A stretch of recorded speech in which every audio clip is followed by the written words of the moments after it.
Good morning students, welcome in online class. 8th class, today we will read SST chapter 7, Weavers, Iron Smelters and Owners. Last class we had read Indian textile and Indian textile in European market. Okay, now today we will read the decline of Indian textile and cotton mills comes up. कि कैसे यहाँ पे Indian textile का decline हुआ और यहाँ पे जो कॉटन मिल्स थे, सूती कपड़ा जो थे, मिल जो थी वो कैसे यहाँ पे आए. ठीक है, let us discuss who were the weavers. कि वीवर्स कौन होते थे. वीवर्स मींस बुनकर. कि बुनकर कौन थे. और now decline of Indian textile. कि weavers often belong to communities that specialise in weaving. कि वीवर्स जो थे वो स्पेशलाइज, इट मींस बहुत महारत होते थे अपने कम्युनिटी, उस समुदाय के लोग जो कि उस चीज को बनाने में बहुत ज्यादा महान होते थे. Their skills were passed from the one generation to the next. और ये अपनी स्किल्स को पास करते थे वन जनरेशन से एंड नेक्स्ट जनरेशन में. इट मींस एक जनरेशन से दूसरी जनरेशन में वो उसको पास करते थे. The Tanti weavers of Bengal, the Julahas of the Nomin weavers of North India. कि बंगाल के तांती और उत्तर भारत के नॉर्थ इंडिया के यहाँ पे जुलाहे जो मोमिन और दक्षिण भारत के यहाँ पे साले एंड कैलोलार और कैलोलार एंड देवांग जो थे वो समुदाय के जो वीवर्स थे वो बहुत फेमस थे. The first stage of production was spinning, a work done mostly by human.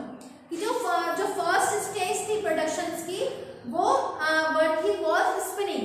कि वो थी स्पिनिंग मतलब कपड़ा उत्पादन करने की जो फर्स्ट वो थी वीविंग, इट मींस सूत काटना. तो वो फर्स्ट स्टेज थी. जो वो वर्क कौन करता था, लेडीज के द्वारा, इट मींस वुमेन्स के द्वारा उसको किया जाता था. द चरखा एंड द तकली were the house hold spinning instrument. कि चरखा और तकली थे वो हाउस होल्ड, इट मींस घर घर के इंस्ट्रूमेंट्स थे, हथियार थे या इंस्ट्रूमेंट जिससे वो कपड़ा या सूती वस्त्र बनाने का काम करते थे. The thread was spoon on चरखा एंड रोल्ड इनटू तकली. कि उसको चरखे पे उसको बुनकर इस धागे को कपड़े बनाते थे और उसको चकले पे चरखा घुमाते थे, तो तकली पे उसको करेक्ट करने का वर्क किया जाता था. In most communities weaving was a task done by main. और बहुत सारे समुदाय ऐसे थे जिनमें ये जो बुनाई का काम था, वीविंग का जो वर्क था वो मेंस के द्वारा किया जाता था. And dyed by dryer and for the colour textile the thread was dyed by dryer known as rangrez. और ये कपड़ा बनाने के बाद उनको रंगने का काम जो मतलब उसके ऊपर कलर करने का, डाई एंड डाई, कि उसको बांध कर उसको कलर करने का वर्क, जो पहले कपड़ा का था व्हाइट बनता था फिर बाद में उसको कलर करने का काम करते थे. तो वो काम का जो करते थे वो रंगरेज करते थे, मींस जिनको रंगरेज कहा जाता था. For print cloth by weaver needed the help of specially block printers nowadays छापेगिरीज. कि छापेगिरीज जो होते हैं जो block painting, it means blocks बने होते हैं, उन ब्लॉक्स को कलर के ऊपर डिप करके फिर उसको कपड़े के ऊपर पेस्ट किया जाता है ताकि वो प्रिंट जो उस ब्लॉक पे बनी हुई है वही प्रिंट उस क्लॉथ पे आ जाती है. तो वो जो काम करते थे उसको छापेगिरी कहा जाता है. कि छापेगिरी किसे कहा है कि जो ब्लॉक्स को हम प्रिंट के उस पे उसको यूज करते थे. Okay, now next topic is the decline of Indian textile. कि कैसे इंडियन टेक्सटाइल का डिक्लाइन हुआ. The development of cotton tex industry in Britain affected textile produce in India in several ways. कि ब्रिटिश में जो cotton थे उसके विकास में यहाँ पे जो इंडियन क्लॉथ था उसके उत्पादकों पे यहाँ पे बहुत ज्यादा असर पड़ा. या टेक्सटाइल सेवरल जो भारत में इंडियन टेक्सटाइल थे या इंडियन टेक्सटाइल प्रोड्यूसर थे उसका इंडिया में उसका बहुत इफेक्ट पड़ा. First Indian textile now had to compete with the British textile in European and American market. कि यूरोपियन एंड अमेरिकन मार्केट में Indian textile and British textile में कंपटीशन होने लगा कि कौन सा कपड़ा ज्यादा बेस्ट है. Second is exporting textile to England also became increasingly difficult since very high duties was imposed on Indian textile import into Britain. कि सेकेंडली ये था कि भारत में इंग्लैंड के कपड़े को जो निर्यात करना था उसको एक्सपोर्ट करने का जो था वो थोड़ा मुश्किल होता जा रहा था. क्योंकि ब्रिटिश गवर्नमेंट जो थी उन्होंने भारत से आने या सिल्क जो बॉर्डर टैक्स होता है उसको बहुत ज़्यादा इंक्रीज कर दिया कि जो यहाँ से, क्योंकि इंडियन वाले जो कपड़े अगर इतना ही टैक्स देके वो कपड़े को वहाँ भेजेंगे तो उससे क्या होगा, उनके कपड़े पे उनका कपड़ा और महंगा हो जाएगा। By the beginning of 19th century, 19th century की शुरुआत में यहाँ पे English made cotton textile successfully outstated Indian goods from their traditional market in Africa, America and Europe. कि यहाँ पे शुरुआत में यहाँ पे भारतीय कपड़ों को अफ्रीका, अमेरिका और यूरोप के जो ट्रेडिशनल मार्केट से बाहर कर दिया गया था कि यहाँ पे इंडियन क्लॉथ को अफ्रीका, अमेरिका इन मार्केट से उसको हमने बाहर कर दिया गया था। And thousand of viewers in India were now thrown out the employment. और जो यहाँ के थाउजेंड ऑफ वीवर्स थे वो क्या हो गए, बेरोजगार हो गए, इट मीन्स अनएम्प्लॉयमेंट हो गए। Bengal weavers were the worst hits. English European companies stopped buying Indian goods and their assets no longer give out. कि जो यहाँ पे जो ब्रिटिश एंड यूरोपियन कंपनीज थी उन्होंने यहाँ पे इंडियन गुड्स को खरीदने के लिए बंद कर दिए और वहाँ उनके एजेंटों ने जो यहाँ पे ये निश्चित किया कि आपूर्ति जो है उनको हम यहाँ पे स्टॉप कर देंगे, फिर उनको बंद कर देंगे। और परेशान बुनकरों ने मदद के लिए हमने यहाँ पे कि जो भी बुनकर्स थे उन्होंने यहाँ पे distress weavers for protection the government help them. तो उन्होंने जो डिस्टर्ब जो ये जो जिनका वर्क पे उन्होंने रोक लगा दी थी तो उन्होंने यहाँ पे गवर्नमेंट्स के पास जाकर उसके ऊपर डिमांड करना स्टार्ट किया कि हमें भी अपना वर्क करने के लिए फ्रीडम मिले। ठीक है। And now next, handloom weaving did not completely die in India. कि भारत में जो हैंडलूम्स थे उनमें बनाई वाली पूरी तरह से खत्म नहीं हुई थी। This was because some types of cloths could not be supplied by machines.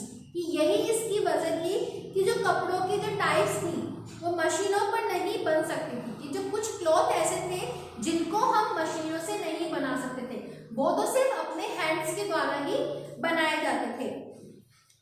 How could machine produce sarees with incredible borders and cloths with traditional woven patterns?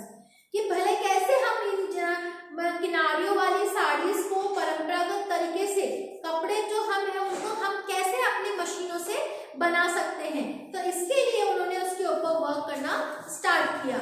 Now you must have heard the Solapur in Western India and Madura in South India।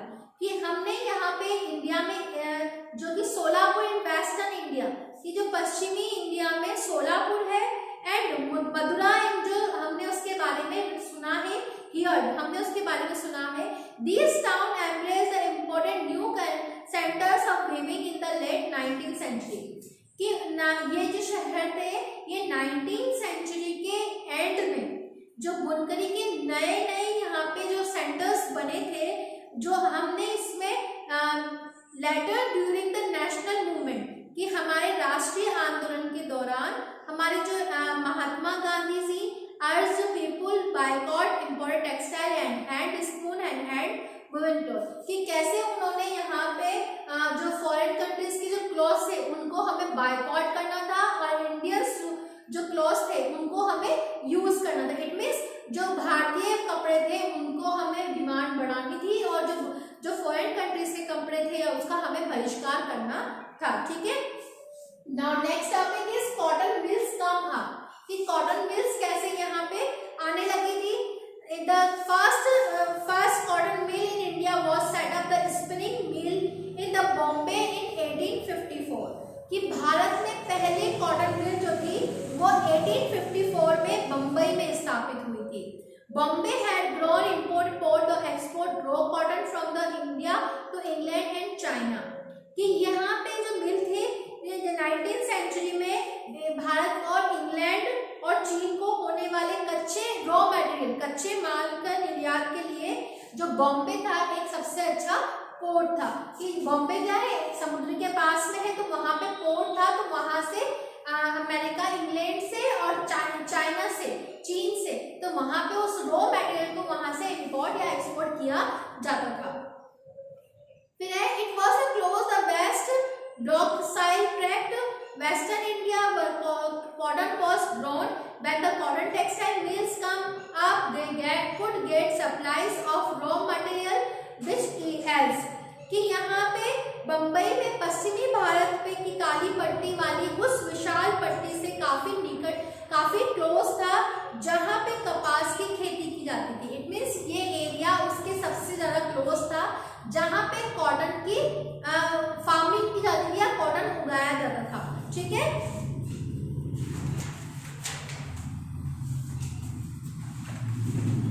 Bye 19th century our 84 mills started opening in the Bombay कि यहाँ पे 19th में आते आते बॉम्बे में 84 कपड़े की जो मिल्स थी वो यहाँ पे स्टार्टेड हो गई थी।